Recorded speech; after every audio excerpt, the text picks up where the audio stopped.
The silent test Ethan Caldwell had built his fortune on calculation, discipline, and a relentless belief that human nature, when left unchecked, was selfish at its core. He had seen it firsthand. Partners skimming profits, advisors making promises, only to betray him, even close friends selling him out when money was at stake. At 46 years old, Ethan wore distrust like armor. His downtown office, perched on the top floor of Caldwell Enterprises Tower, reflected his philosophy. Sleek marble, chrome lines, and security cameras tucked into every corner. For him, the office wasn't just a workspace, it was a fortress, a laboratory where he could observe people like specimens under glass. He believed everyone, when tempted, revealed their true colors. That belief had hardened him, shaping every choice he made in business and in life. Tonight, however, Ethan prepared a test unlike any he had conducted before. The afternoon had faded into a copper dusk. Through the panoramic glass windows, the city below hummed like an endless circuit of neon and asphalt. Ethan sat motionless in his leather armchair, tilting his head back as if he had drifted into a late nap. His breathing was even, his eyes half-lidded. But behind those lids his mind was sharp, cataloging every detail of the stage he had set. On the far wall, the safe gaped open like a hungry mouth, its interior stacked with bricks of bills, hundreds, 50s, 20s, arranged with deliberate care, yet just messy enough to suggest carelessness. The dimmed floor lamps cast a muted golden glow over the green edges of money, making them gleam faintly. On the desk rested a cold porcelain coffee cup, tilted as though forgotten. Even the curtains were drawn halfway, allowing just enough slanted evening light to turn the stacks inside the safe into an irresistible beacon. It wasn't by accident. Ethan had planned this down to the smallest detail. He wanted temptation to be visible, reachable, undeniable. He wanted to see if integrity could survive when tested in silence without witness or warning. He had long ago stopped trusting words. People could say the right thing with lips dipped in honey. What mattered was instinct, the split-second decision, when no one was looking. That was truth. Tonight he intended to find it in the most unlikely place. The sound came softly, a creak of the heavy oak door at the far end of the office.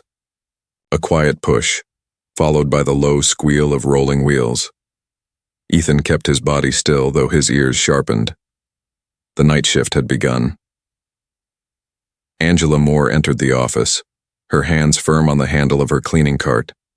She was a woman in her late 30s, shoulders straight despite long hours, eyes carrying both weariness and a spark of unyielding pride. She had worked for Caldwell Enterprises for nearly 3 years now, and though her title read janitorial staff, her dedication made her presence steady, like background music in the building's nightly rhythm. Beside her walked a boy of 8, Caleb, her son, who accompanied her during the summer break when she had no one else to watch him. Caleb wore little blue sneakers and, curiously, a pair of soft cotton gloves, faded pink from countless washes. Angela had given them to him to keep his hands safe while he helped with small tasks like dusting the lower shelves or arranging books. It was her way of teaching him that even work most people overlooked deserved care. "Good evening, Mr. Caldwell," Angela whispered, her voice respectful yet not timid. She thought he was asleep and did not wish to disturb him. She bowed her head slightly, then guided the cart to the corner, pulling out a rag to begin wiping down the bookshelves. Caleb, curious as always, lingered near the desk, his eyes traveling around the large office filled with polished wood and glass. Ethan, behind his lowered lids, watched closely. He wasn't interested in Angela tonight. He already knew her file, her punctuality, her reputation for diligence. No. His attention was on the boy. Caleb's gaze shifted from the tall bookshelves to the city skyline glowing outside, then finally landed on the safe. The faint light from the hallway caught on, the edges of the bills inside turning them into a silent invitation. Caleb stopped walking. The child's small body froze, his gloved hands at his sides. Ethan felt his pulse quicken ever so slightly. This was the moment. No speeches, no reminders, just a boy and a pile of money bigger than anything he'd likely ever seen up close. Would he reach for it? Would curiosity override his mother's teachings? Or would temptation prove too strong? Ethan's breath stayed steady, but beneath his calm exterior a lifetime of skepticism whispered, "Everyone breaks when the reward is close enough." Caleb took a cautious step closer. His eyes narrowed, not with greed, but with puzzlement, as if what he saw wasn't treasure but disorder.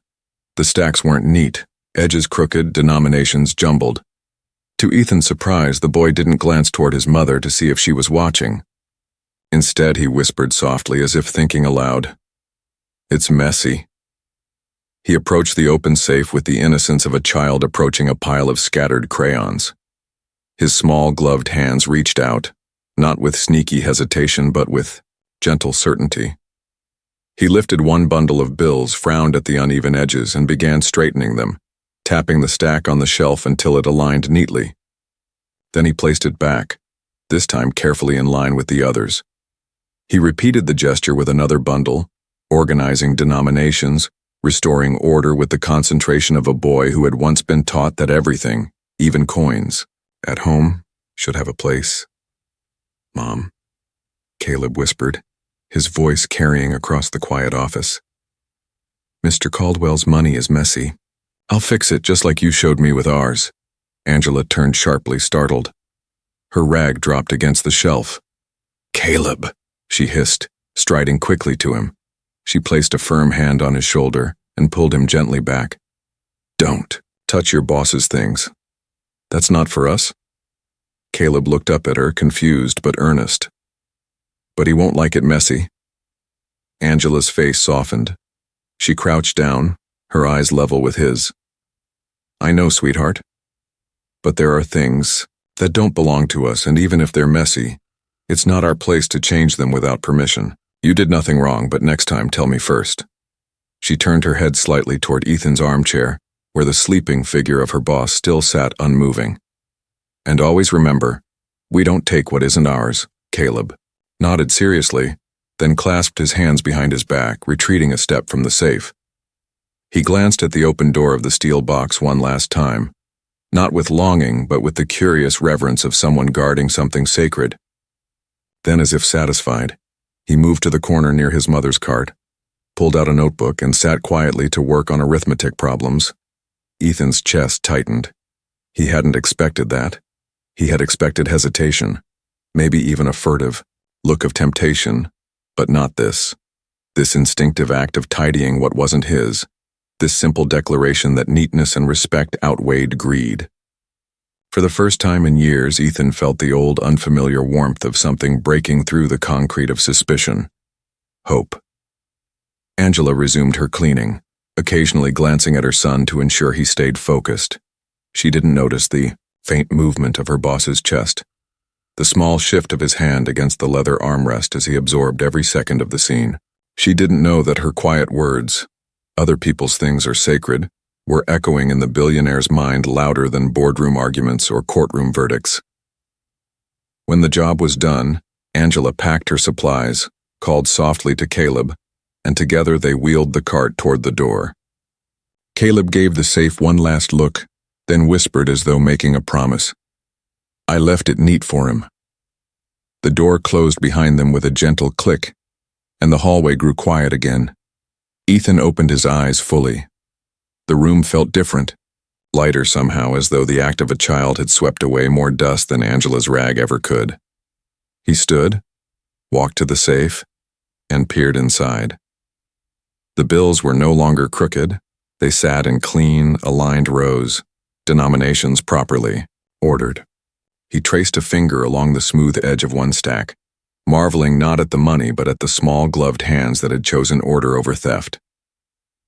He closed the safe with a deliberate twist of the dial. The metallic click echoed like a verdict, final and sharp. For years, Ethan had believed trust was a weakness. Tonight, a boy had proven otherwise. He returned to his desk, opened his laptop, and typed a short message to Sandra Lopez, head of HR.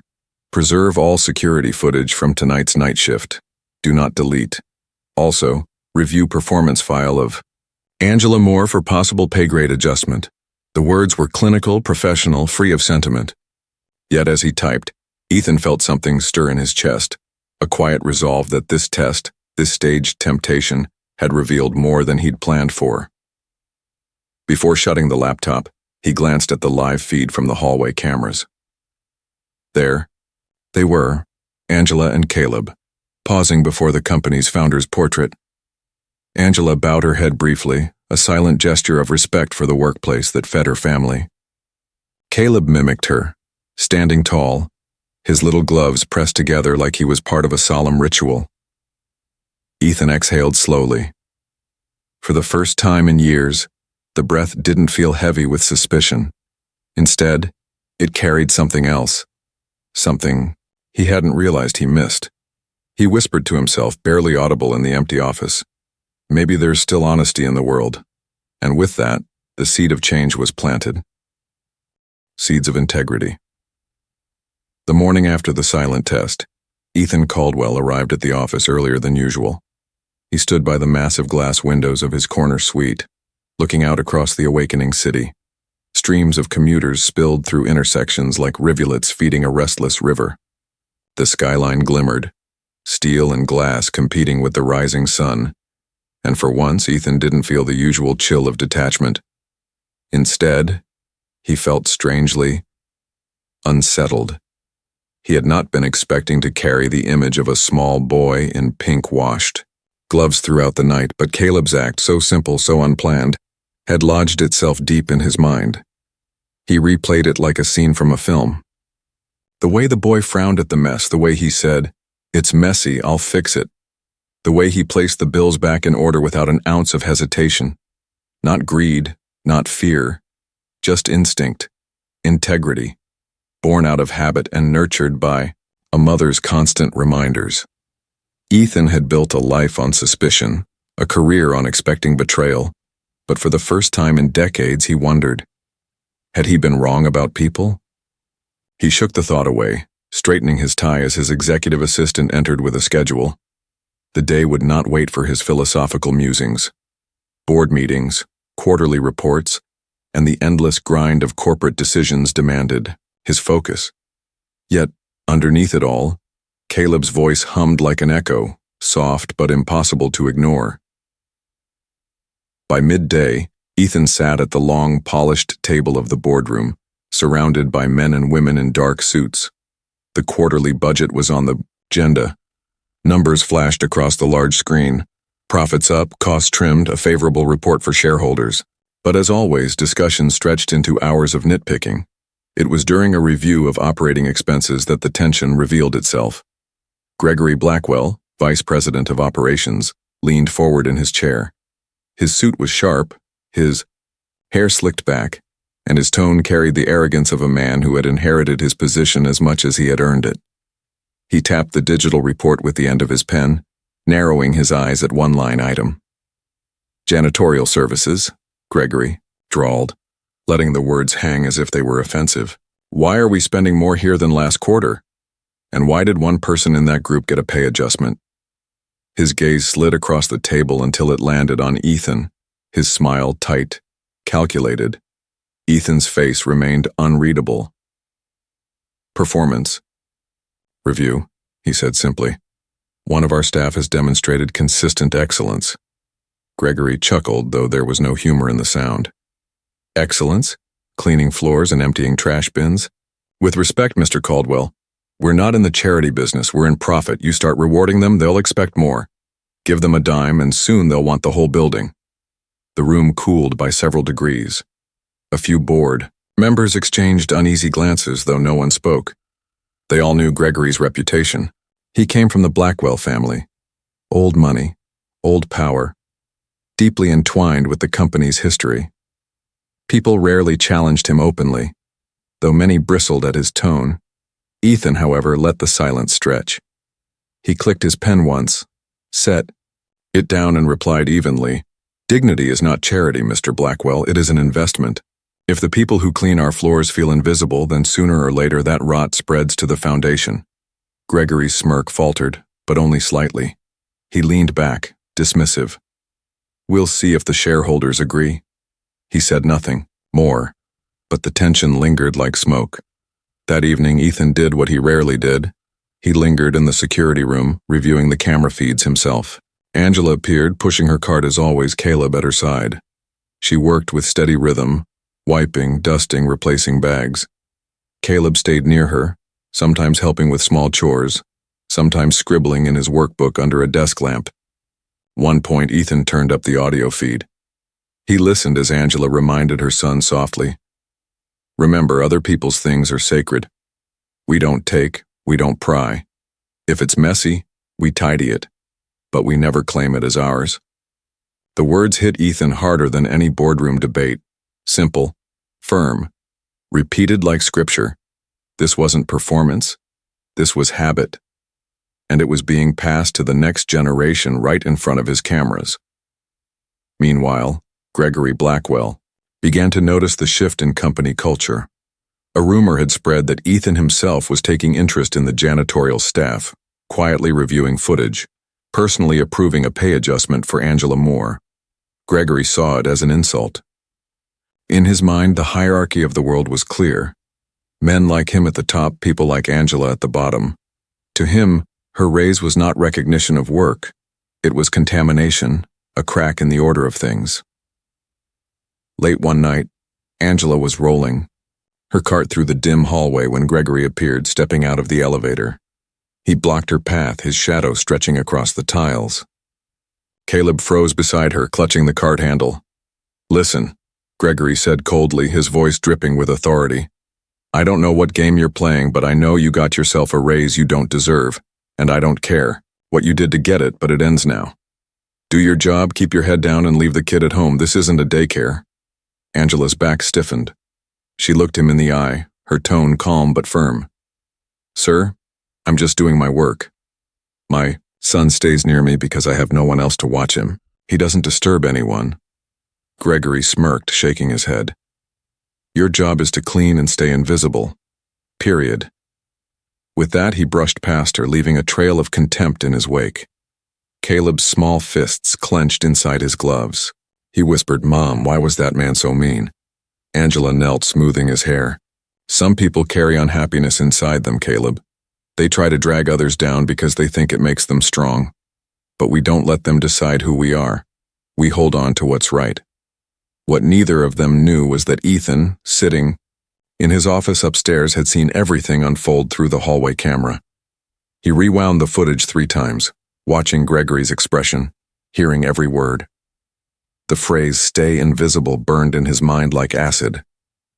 Ethan felt something stir in him. Anger, not the loud kind that flares and fades, but the steady, molten kind that hardens into resolve. If his company allowed a child to hear that his mother should be invisible, then something was rotten at its core. And Ethan Caldwell, for the first time in years, found himself ready to fight not just for profits, but for dignity. That night, long after the building emptied, Ethan sat in his office surrounded by shadows. The city outside pulsed with neon, but his focus was on one decision. He picked up his phone and dialed a number he had not called in years. "Marcus," he said when the line clicked, his voice low but firm. On the other end, a deep, steady voice replied, "It's been a while, Caldwell." Marcus Chen, former FBI investigator, now a private corporate probe specialist.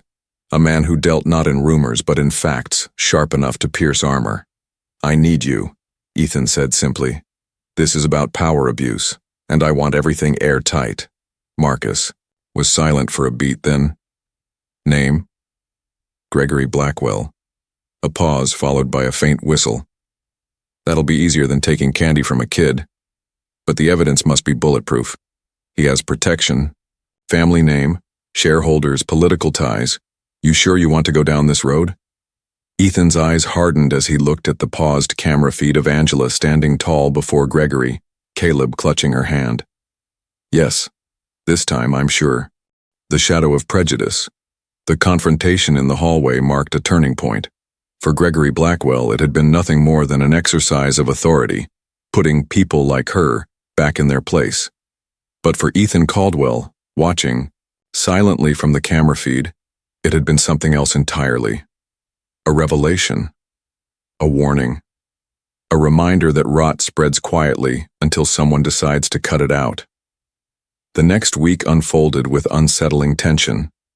On the surface, Caldwell Enterprises moved like clockwork. Profits ticked upward, contracts were signed, employees filled their roles. But beneath the surface, currents shifted. Gregory's smile grew sharper, his tone more cutting in meetings. And in the janitorial wing, whispers began. Someone was making false complaints, reports of lateness, hints of missing supplies. Angela Moore felt it first. She arrived on Tuesday to find a note taped to her locker, typed unsigned. "Some people don't belong here. Take your kid and go." She stared at it for a long moment before folding it silently into her pocket. She didn't tell Caleb. He didn't need to carry that weight. Instead, she did what she always did, straightened her shoulders, tied her hair back, and pushed her cart into the halls with quiet dignity. But Gregory wasn't finished. That afternoon, he barged into Human Resources with a self-written report. He dropped it onto Sandra Lopez's desk, the head of HR, and tapped it with his finger. "This woman is a liability. Repeated lateness, policy violations, and disruption caused by her child. I want her terminated immediately." Sandra raised, an eyebrow flipping through the thin stack of papers. "Mr. Blackwell, I've reviewed Angela Moore's time records myself. They're flawless, 2 years of perfect attendance, no disciplinary marks." Gregory's lip curled. "Records can be altered. I'm the vice president of operations. My word should be enough." Sandra stiffened. "With all due respect, sir, policy requires evidence." Gregory leaned down, voice dripping with condescension. "Be careful, Lopez. You don't want to find yourself on the wrong side of this." Then he turned on his heel and walked out, his cologne lingering like poison. What Gregory didn't know was that every word of that exchange had been recorded. Years ago, he had been the one to push for increased surveillance in the name of efficiency. Now the same system betrayed him. Ethan, sitting in his office upstairs, saved the file, encrypted it, and forwarded it to Marcus Chen with a simple note. Step 1. Preserve evidence. Marcus responded within hours. A secure folder appeared in Ethan's inbox filled with damning documents. 3 labor lawsuits from Gregory's previous 2 companies, quietly settled. 8 employees, all Black or Latino, forced to resign after months of targeted harassment. Screenshots from private chat groups where Gregory bragged about keeping them in their place. Each piece of evidence was stamped, time-locked, and stored beyond reach of deletion. Marcus's note at the bottom was blunt. Pattern established. 15-year history. He won't stop until someone stops him. Meanwhile, life for Angela and Caleb carried on in quiet resilience. Caleb continued to accompany his mother at night, sitting under desk lamps with his workbook, sometimes asking if he could help with little tasks, sorting papers, stacking chairs, wiping table legs. Angela let him, with gentle reminders. "We don't take. We don't pry. If it's messy, we tidy it, but we leave it better than we found it." One evening, after a particularly long shift, Caleb wrote a note on the back of his math worksheet and taped it to their refrigerator at home. In uneven letters, he had written, "Don't take what isn't yours. If messy, tidy it up." Angela smiled faintly when she saw it, smoothing the paper with her palm. She left it there, a quiet reminder of the values she was trying to protect. She didn't know that days later, during a welfare check by HR, Sandra Lopez would snap a picture of that note to include in her private report, and that the photo would eventually reach Ethan's desk.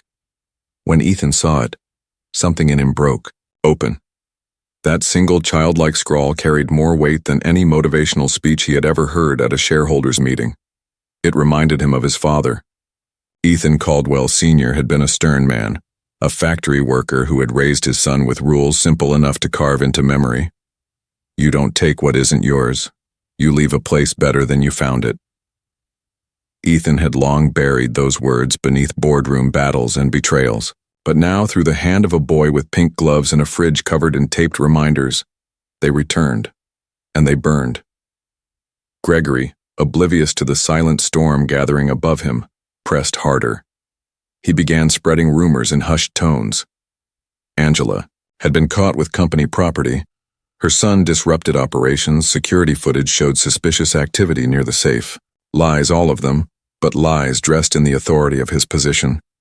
He even cornered Angela again one night, his voice like a blade. You think you're clever? You think your boss cares about you? People like you don't get raises. You're here because nobody else will take you. So pack up before I make sure you're out. Angela's heart pounded, but she stood tall. Sir, I only do my work. I have nothing to hide. Gregory smirked. Everyone has something to hide. I'll find yours.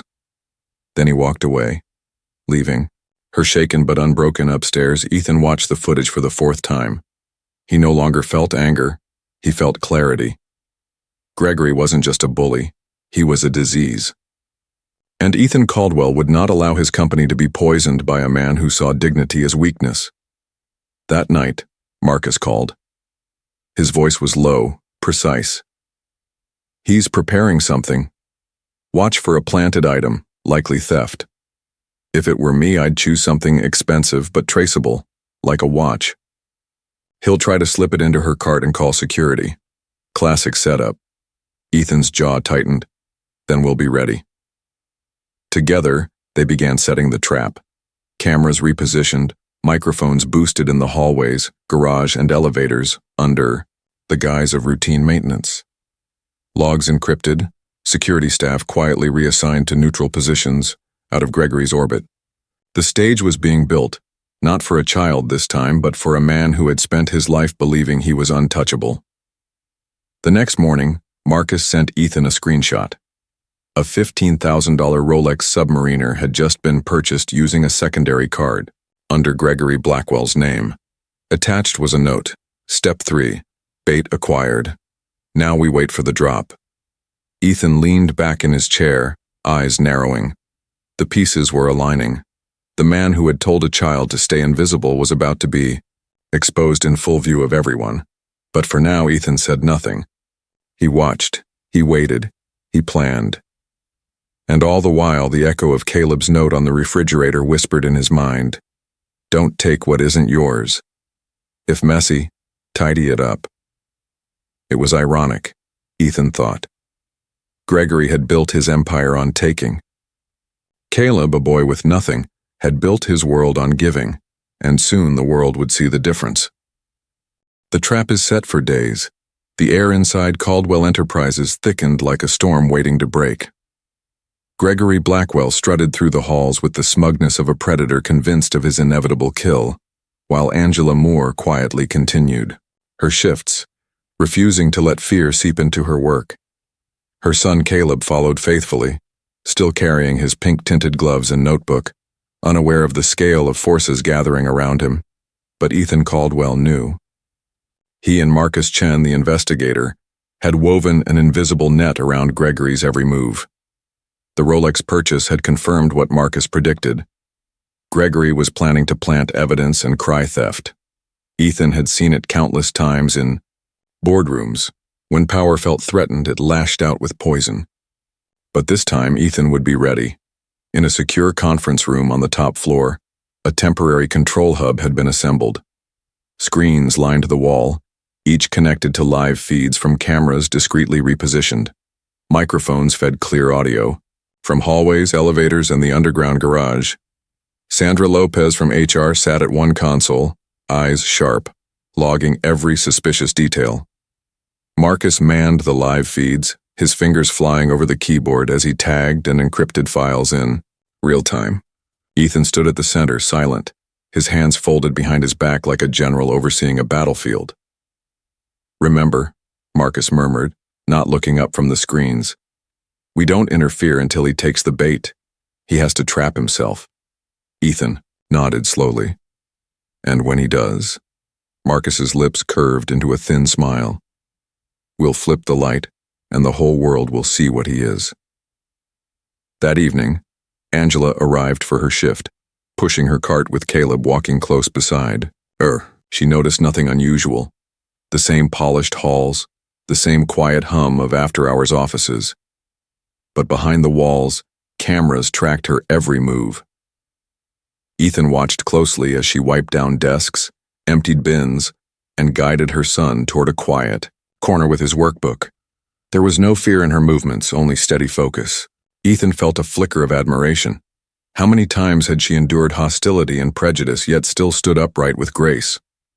Hours later, the trap began to unfold. Gregory stepped off the private elevator into the underground garage, his tailored shoes clicking sharply against the concrete. In his hand was a small paper bag, the Rolex. He walked quickly, glancing around, though his attempt at casualness was betrayed by the tightness in his jaw. Cameras followed him as he crossed to the far end, where janitorial carts were stored. Between shifts. "Target moving," Marcus said softly into the headset. Ethan's eyes narrowed. "Keep recording." Gregory crouched beside Angela's unattended backup cart and slid the paper bag deep into the lower compartment, beneath folded rags. He dusted his hands together as though satisfied, then pulled out his phone and dialed. His voice carried through the garage mic, crisp and arrogant. "Security? It's Vice President Blackwell. I need immediate response to the garage, possible theft situation. I'll stay on site until you arrive." He hung up, smiling faintly to himself. "Got him," Marcus muttered, saving the footage. But Ethan wasn't satisfied yet. He wanted more. He wanted Gregory to reveal his heart in his own words, not just his actions. Minutes later, Angela pushed her main cart toward the garage, Caleb beside her. She hummed softly under her breath, too tired to notice the way Gregory lingered by the pillars. When she reached the storage area, Gregory stepped forward, blocking her path. "There you are," he said smoothly. "I thought I'd find you here." Angela frowned, weary but cautious. "Sir?" Gregory gestured toward her backup cart with a mock expression of concern. "You know, Angela, it's funny how things appear where they don't belong. I've received reports of missing items. Imagine my surprise if we found something expensive in your cart." Angela stiffened. Caleb clutched her sleeve.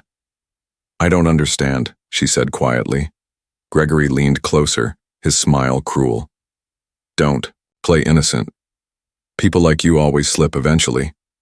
You can fool your boss for a while, but sooner or later the truth comes out."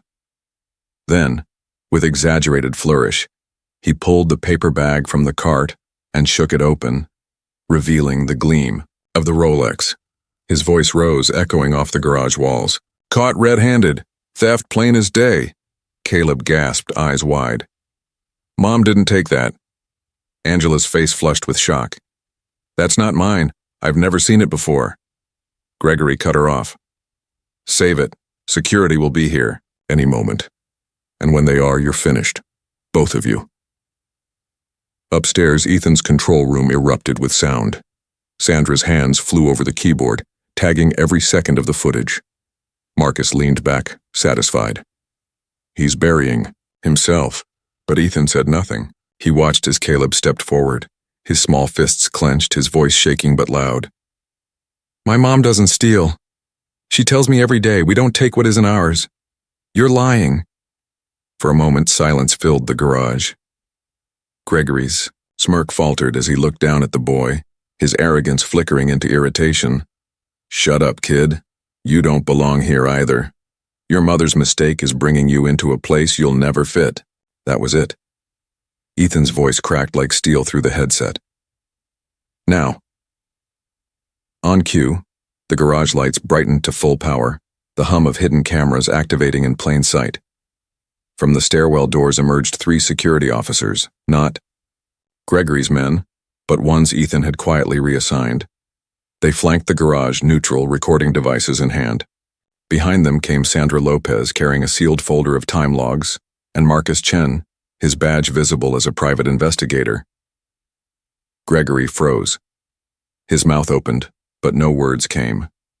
Ethan Caldwell stepped out from the shadows of the garage, his presence towering though he spoke softly. "Interesting, Mr. Blackwell. You called in a theft report? I thought we might witness it together." Gregory stammered, color draining from his face. "Sir, I found this in her cart. Look, she—" Marcus interrupted smoothly, holding up a tablet. "Footage shows you placing the bag there yourself 10 minutes ago. Audio confirms intent to frame.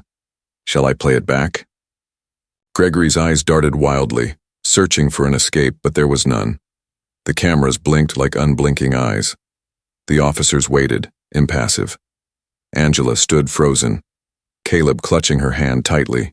Ethan's voice cut through the silence, calm but sharp as a blade. You told this woman she should stay invisible. You told her child he didn't belong, and tonight you tried to destroy them with a lie. That ends now. Gregory's mask shattered. His composure crumbled into rage. You can't do this. My family built this company. You think you can erase me? You'll regret it. Ethan's gaze was steady, cold but resolute. This company is not your family's plaything. It belongs to its people, the ones who work, who build, who clean, who keep it alive. And I will not let prejudice rot its core. At his signal, Marcus handed Sandra the evidence files, already sealed and signed. She stepped forward, her voice clear. Effective immediately, Gregory Blackwell is placed under internal investigation for misconduct, discrimination, and attempted entrapment. Under the ethics clause, your shares will be subject to review by the board. Gregory's face twisted, but his power had dissolved. The officers guided him toward the elevator, his protest echoing but powerless. Ethan turned to Angela and Caleb. Angela's eyes shimmered, caught between relief and shock. Caleb looked up at Ethan with innocent certainty. I told him, my mom doesn't steal. For the first time in years, Ethan felt his lips curve into something genuine. I know, Caleb, he said softly. And now, so does everyone else. Upstairs in the control room, Marcus leaned back with a grin. Well, he said, that was cleaner than I expected. But Ethan knew this was only the beginning. The board would need to convene, shareholders informed, reputations rebuilt. Yet he also knew one thing with certainty. The culture of his company had changed tonight. And it all began with a boy who chose to straighten stacks of money instead of pocketing them. Integrity restored. The fallout from the garage confrontation rippled through Caldwell Enterprises like shockwaves after an earthquake. Word spread quickly, first in hushed whispers among the night staff, then in louder murmurs through the offices. By morning, a vice president caught planting evidence? A Blackwell, no less, marched out by security under the cold eye of Ethan Caldwell himself? Such a thing had once been unthinkable. The Blackwell family tree had been wrapped around the company's history for decades, its branches woven into politics, finance, and tradition. But overnight, a branch had been cut clean off. In the days that followed, Ethan acted not with the fury of a man betrayed, but with the precision of a surgeon. He convened the board, presenting evidence so airtight that no denial could breathe. Camera footage, audio recordings, time-stamped logs, financial trails, even transcripts of Gregory's poisonous words. Marcus Chen laid out the pattern. Years of discrimination, lawsuits buried in settlements, threats repeated across companies like clockwork. Some board members fidgeted uncomfortably, aware that they had once turned a blind eye to Gregory's conduct. Others looked almost relieved, as though an infection long ignored had finally been lanced. Ethan gave them no room for hesitation. He invoked the bad actor clause, an ethics trigger written into the bylaws after the last embezzlement scandal. It allowed the forced buyback of shares from any executive whose misconduct endangered the company's integrity. The vote was not even close. Gregory Blackwell was stripped of position, authority, and shares. His protests filled the boardroom, like hollow thunder, but they rolled away unanswered. By week's end, the Blackwell name, once untouchable, was a stain erased from Caldwell Enterprises' walls. Yet for Ethan, the boardroom victory was only half the battle. The deeper victory, he realized, would not be measured in contracts or stock price, but in the lives quietly shaped within his walls. That was where Angela and Caleb came in. He summoned them one evening, not to the sterile boardroom but to his personal office. The same office where it had all begun, the staged nap, the open safe, the test. Angela entered hesitantly, her son at her side, both unsure why they had been called. Caleb clutched his notebook, the one he carried everywhere now, pages filled with arithmetic and doodles and words he copied from his mother's lessons. Please, Ethan said, rising from his chair, his voice gentler than they had ever heard. Dursian, sit. Angela obeyed, though her back was straight, wary. Caleb swung his legs as he perched on the edge of the leather chair, eyes curious. Ethan studied them for a long moment before speaking. You may not know this, he began, but the night I left that safe open, I wasn't asleep. Angela's eyes widened. Caleb's mouth parted slightly. I watched, Ethan continued softly. I watched as you, Caleb, walked up to that money. I expected you to falter, to take or to sneak. Instead, you straightened the stacks. You whispered that it was messy, and you wanted to fix it. You had every chance to choose greed, but you chose honesty instead. That moment changed me. Angela blinked rapidly, her throat tightening. Caleb looked down at his gloves, embarrassed, but Ethan pressed on. Because of you, I saw something I had not seen in years. Integrity. Real, uncalculated, unperformed integrity. It reminded me of my father, who taught me the same rules your mother teaches you. And it reminded me that a company, no, a society, only survives if we protect people like you, Angela, and raise children like you, Caleb. Angela's voice trembled. Mr. Caldwell, I was just doing my job. My son only did what I taught him. And that, Ethan said firmly, is why it matters. You taught him when no one was looking. You lived those values when the world ignored you. That is what makes the difference. He reached into a folder on his desk and slid 2 envelopes across. One was addressed to Angela, the other to Caleb. Angela hesitated before opening hers.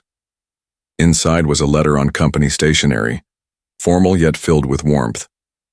Effective immediately, Angela Moore is promoted to facilities supervisor. Salary adjustment included. Benefits expanded. Beneath it was a handwritten note from Ethan himself. Dignity is not charity, it is fairness. Thank you for reminding me of that truth. Angela pressed a hand to her mouth, tears welling despite her effort to contain them. Caleb tore open his envelope with childlike eagerness.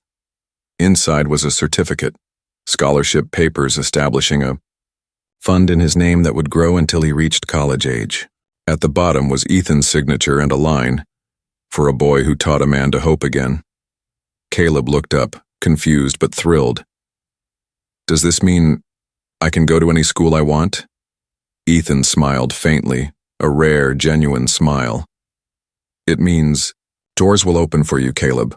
All you'll need to do is walk through them.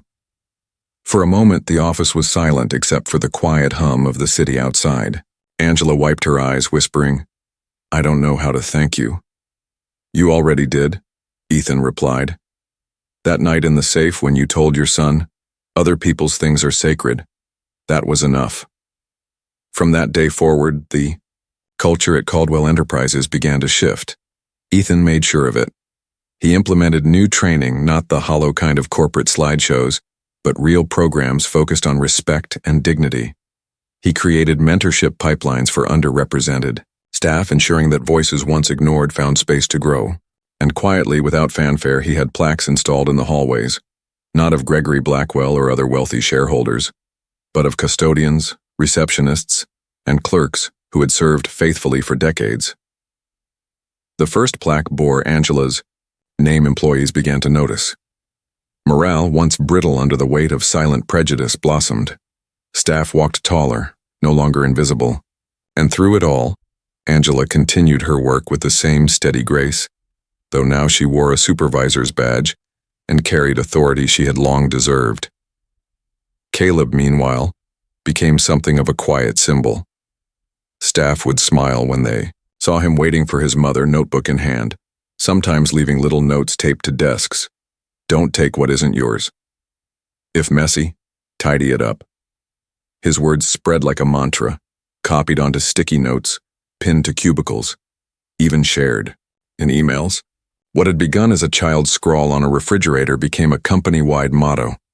Months later, Ethan found himself once again in his office at dusk, the city glowing beneath him. The safe was locked, as it always was now. He had no need to test anyone again. He sat back in his chair, watching the reflection of his face in the glass. It looked different somehow, not colder, not softer, but steadier. The door opened gently. Angela entered, Caleb at her side. They had come to deliver the weekly facilities report, a task she now oversaw. Caleb paused by the safe, patting it gently as though greeting an old friend. He turned to Ethan with a grin. "It's safe now." Ethan chuckled quietly, a sound rare and genuine. "Yes, Caleb. It's safe now." And in that moment, Ethan, Caldwell understood something he had missed all his life. Wealth was not measured by the size of safes or the thickness of ledgers. It was measured by the honesty of hands that tidied what wasn't theirs, and the courage of voices that refused to stay invisible. That was integrity. That was legacy. And it had all begun with a boy in pink gloves who had reminded a billionaire what it meant to trust again.